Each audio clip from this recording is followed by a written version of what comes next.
to the channel Acharya Ji Online. Please subscribe the channel and press the bell icon.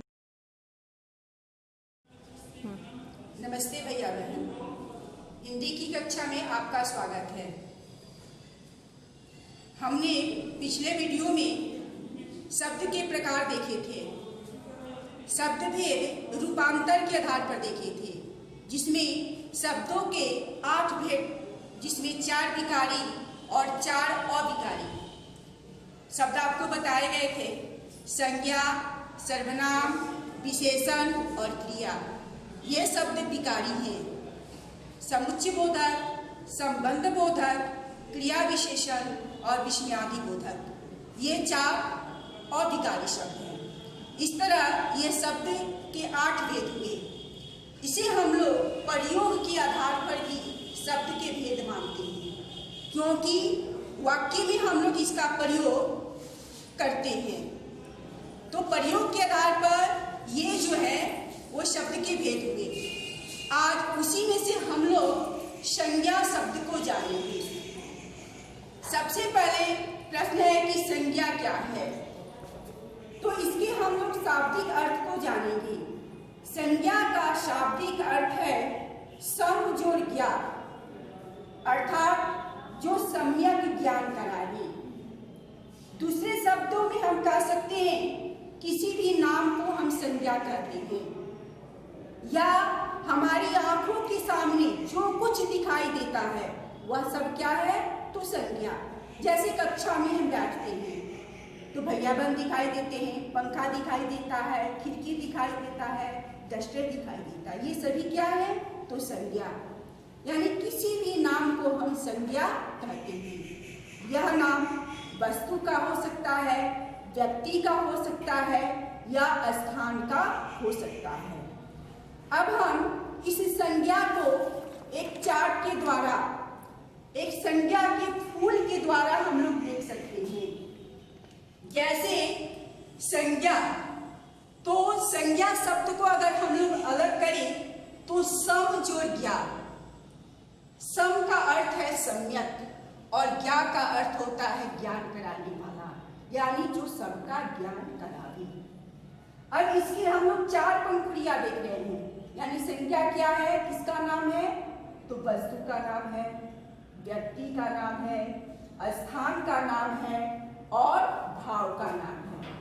वस्तु जैसे घड़ी, पुस्तक, किताब, ये सब क्या है, तो वस्तुएं हैं। व्यक्ति राम, मोहन, महेश, गीता, सीता, ये सब क्या है, तो व्यक्ति हैं। स्थान पटना, गया, सीतामढ़ी, कलकत्ता, मुंबई, दिल्ली, ये सब क्या है, तो स्थान है।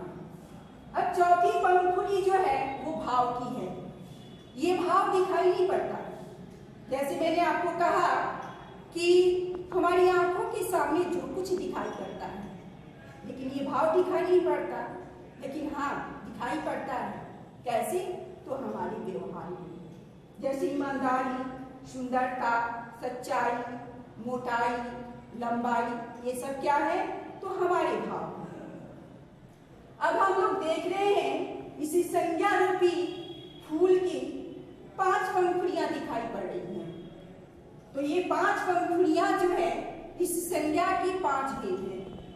व्यक्तिवाचक, जातिवाचक, भाववाचक, समूहवाचक और द्रव्यवाचक। भैया बहन आप लोग देख रहे हैं कि एक तरफ 3 पत्तियां हैं तो दूसरी तरफ 2 पत्तियां हैं, कुल 5 पत्तियां दिखाई पड़ रही हैं।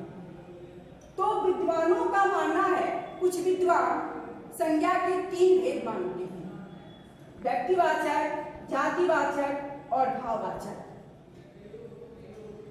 समूहवाचक और द्रव्यवाचक, ये जो 2 भेद हैं वो जातिवाचक के अंतर्गत ही आते हैं।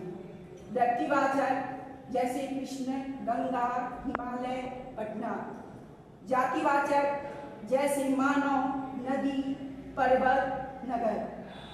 भाववाचक जैसे मिठास, मित्रता, सत्यता, बुढ़ापा, प्यास, स्वाद, क्रोध। समूहवाचक जैसे गुच्छा, झुंड, सेना, जुलूस। द्रव्यवाचक जैसे दूध, सोना, लोहा, तेल इत्यादि।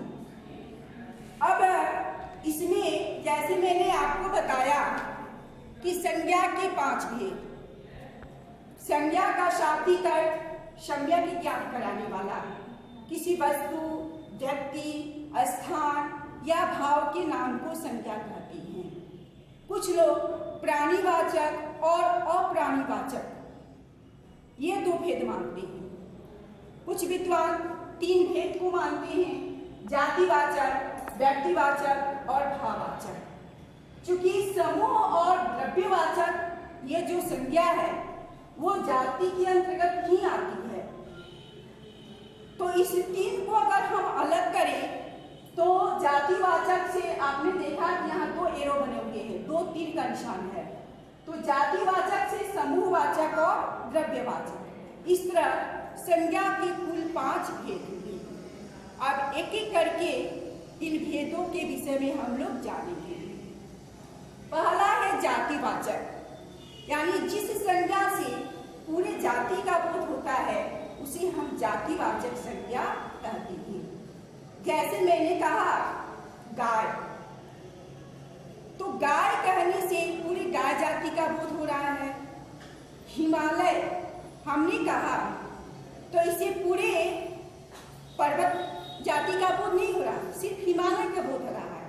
और यदि हमने पर्वत कहा तो पूरी पर्वत जाति का बोध हुआ। नदी कहा तो किसी एक नदी का नहीं, जैसे नदी बह रही है तो मन में ये प्रश्न आएगा कि कौन सी नदी, अर्थात यहाँ पूरी नदी जाति का बोध हुआ। तो जिस संज्ञा से पूरी जाति का बोध हो, जैसे मैंने कहा मानव, आदमी, औरत, लड़का, बालक, तो ये पूरे जाति का बोध हो रहा है। और यदि मैंने कहा राम, तो राम किसी बालक का नाम हो सकता है। मैंने कहा गंगा, तो गंगा एक नदी है। मैंने कहा हिमालय, तो हिमालय एक पर्वत है। मैंने कहा पटना, तो पटना एक नगर का नाम है। तो जातिवाचक जिससे पूरे जाति का बोध हो उसे हम जातिवाचक संज्ञा कहते हैं। दूसरी तरफ जिससे किसी एक व्यक्ति का बोध हो उसे हम व्यक्तिवाचक संज्ञा कहते हैं। या दूसरे शब्दों में जातिवाचक का एक विशेष नाम, जैसे इंग्लिश में पार्टिकुलर नेम, अर्थात व्यक्ति विशेष का नाम। तो व्यक्ति विशेष का नाम क्या हो गया? तो व्यक्तिवाचक। मैंने कहा गीता, तो गीता लड़की में से एक ही लड़की गीता, गीता इधर आओ, तो गीता ही आएगी, कोई अन्य लड़की नहीं आएगी। हिमालय बहुत बड़ा है, तो इससे पूरी पर्वत सिर्फ हिमालय के विषय में ही मैंने कहा। तो जातिवाचक जिससे पूरे जाति का बोध हो और व्यक्तिवाचक जिससे किसी एक व्यक्ति का बोध हो। अब हम लोग तीसरे भेद की तरफ जाएंगे, भाववाचक। मानो कभी गुस्सा में रहता है, कभी खुश रहता है। कुछ भाव हमारे अंदर होते हैं जो हमारे व्यवहार के द्वारा दिखाई पड़ते हैं। तो ये गुण, धर्म, भाव एक ही है। हमारा स्वभाव, इसको हम कह सकते हैं हमारा स्वभाव। जैसे सत्यता, मित्रता, लज्जा, शांत, सुंदरता, अच्छाई, ईमानदारी, ये सारे शब्द यानी जिससे हमारे भाव का बोध हो, हमारे गुण और धर्म का बोध हो, उसे हम भाववाचक संज्ञा कहते हैं। ये भाववाचक संज्ञा बनाए भी जाते हैं। जैसे मैंने कहा सुंदर, राम बहुत सुंदर है, तो ये सुंदर यहाँ क्या हो गया? तो विशेषण हो गया। लेकिन राम की सुंदरता मुझे बहुत अच्छी लगती है, तो यहाँ सुंदर में प्रत्यय जुड़ा, तो शब्द क्या बना? सुंदरता। उसी तरह तुम बहुत अच्छे हो, तो यहाँ अच्छा क्या है? विशेषण। उसकी अच्छाई यह है कि, तो ये अच्छा से शब्द क्या बना? अच्छाई। तो अच्छा यहाँ जो है वो विशेषण हुआ और अच्छाई जो है वह भाववाचक संज्ञा हुई। तो इस तरह संज्ञा, सर्वनाम, विशेषण और क्रिया से हम लोग भाववाचक संज्ञा बनाते हैं। जैसे वह दौड़ रहा है, तो दौड़ रहा है यह शब्द क्या है? क्रिया है। मैं दौड़ में भाग लूंगा, तो ये दौड़ना शब्द से दौड़ क्या बन गया? तो भाववाचक। खेलना से खेल क्या बन गया? तो भाववाचक। तो हम लोग भाववाचक संज्ञा बनाते हैं। अब है चौथा समूहवाचक, जिससे पूरे समूह का बोध हो। जैसे हमने कहा गुच्छा, तो गुच्छा किसी एक वस्तु से नहीं बनता। बहुत सारे वस्तु जब एक साथ मिलते हैं तो गुच्छा बनता है। सेना, बहुत सारे सैनिक एक साथ जब मिलते हैं तो वो सेना बनती है। श्रोता, बहुत सारे लोग सुनने वाले जब एक साथ इकट्ठे हैं तो क्या बन गया? श्रोता। दर्शक, जुलूस, मेला, ये सब क्या है?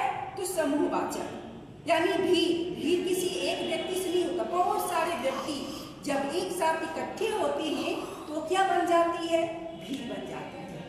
उसी तरह मेला किसी एक व्यक्ति या वस्तु से नहीं बनता। बहुत सारे व्यक्ति, बहुत सारी वस्तुएं जब एक साथ इकट्ठे एक जगह पर इकट्ठे होते हैं तो वो मेला बनता है। तो इस तरह समूहवाचक, जिससे समूह का बोध हो। और मेला, फौज, सेना, गुच्छा, ये सब किसके भेद हैं? तो जातिवाचक के। अब आगे हम लोग पांचवें भेद की तरफ बढ़ते हैं। यह है द्रव्यवाचक। द्रव्य यानी नाप तौल वाली वस्तु।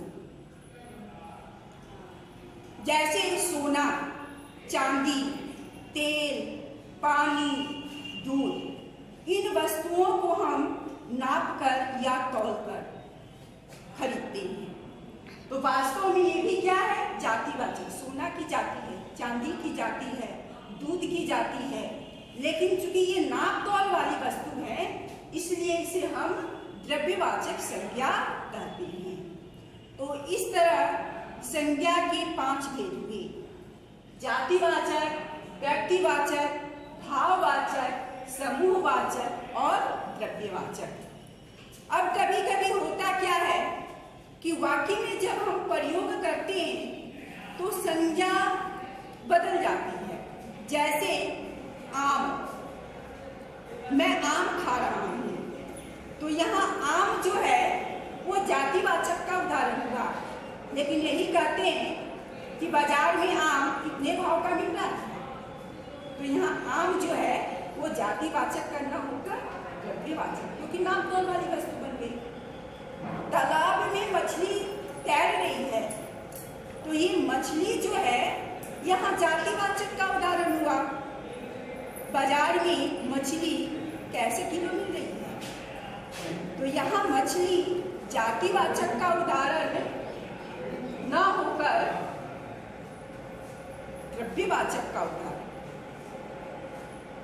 तो इस तरह हम लोग देख रहे हैं, हालांकि यह है तो जातिवाचक ही, लेकिन नाप तौल वाली वस्तु बन गई तो यह जो है वो द्रव्यवाचक का उदाहरण है। तो इस तरह हम लोग देख रहे हैं कि वाक्य में प्रयोग के कारण द्रव्यवाचक संज्ञा जो है वो कभी जातिवाचक है तो कभी द्रव्यवाचक, हालांकि है तो उसका उपभेद ही। तो इस तरह हमने संज्ञा के 5 भेद को देखा। और यह संज्ञा क्या है? तो विकारी है, अर्थात इसके रूप में अंतर हो जाता है। अब हम लोग जातिवाचक और व्यक्तिवाचक का वाक्य में प्रयोग देखेंगे, क्योंकि कभी कभी जातिवाचक व्यक्तिवाचक में प्रयोग होता है और व्यक्तिवाचक जो होता है वो जातिवाचक में प्रयोग होता है। जैसे हम लोग देखेंगे जातिवाचक गोसाई, ये शब्द जो है वो जातिवाचक है,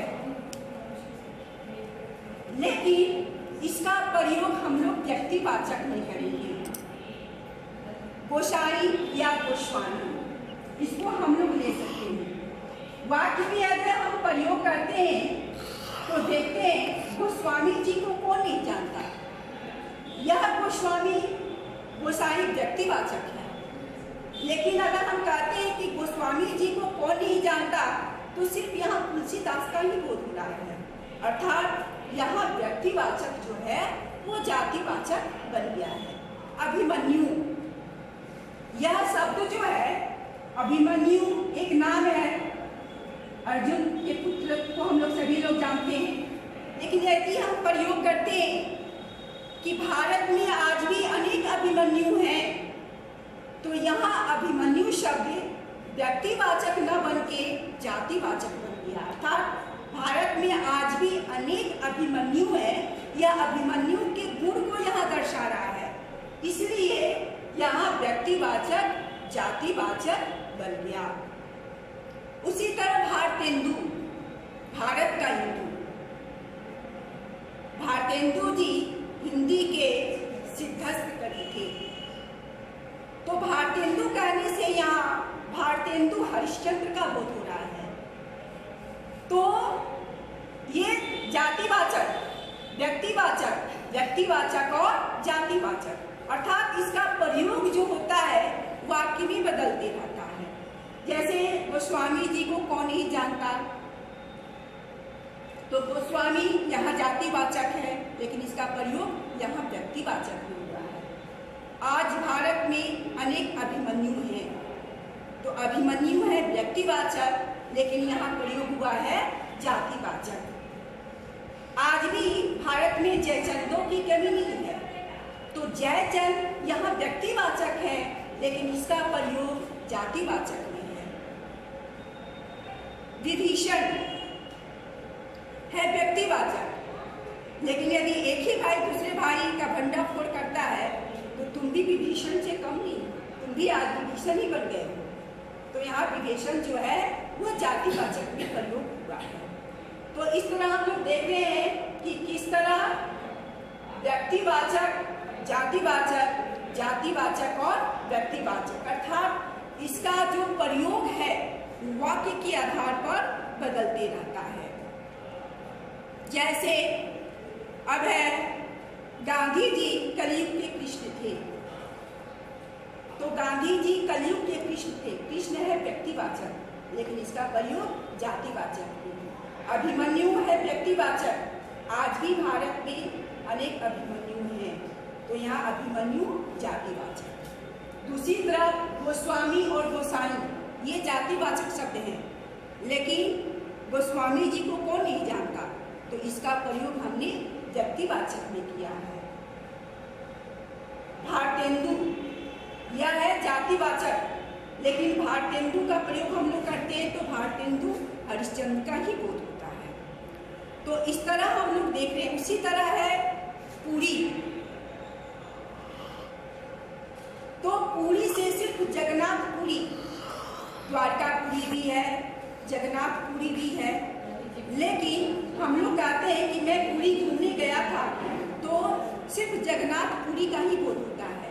तो जातिवाचक का व्यक्तिवाचक में और व्यक्तिवाचक का जातिवाचक में प्रयोग होते रहता है, दोनों बदलते रहते हैं। तो इस तरह हमने संज्ञा के भेद, संज्ञा का शाब्दिक अर्थ और किस तरह जातिवाचक का व्यक्तिवाचक में और व्यक्तिवाचक का जातिवाचक में प्रयोग होता है हमने देखा। सभी भैया बहन इसे अपनी कॉपी में नोट कर लेंगे और नोट करके स्मरण भी करेंगे। धन्यवाद।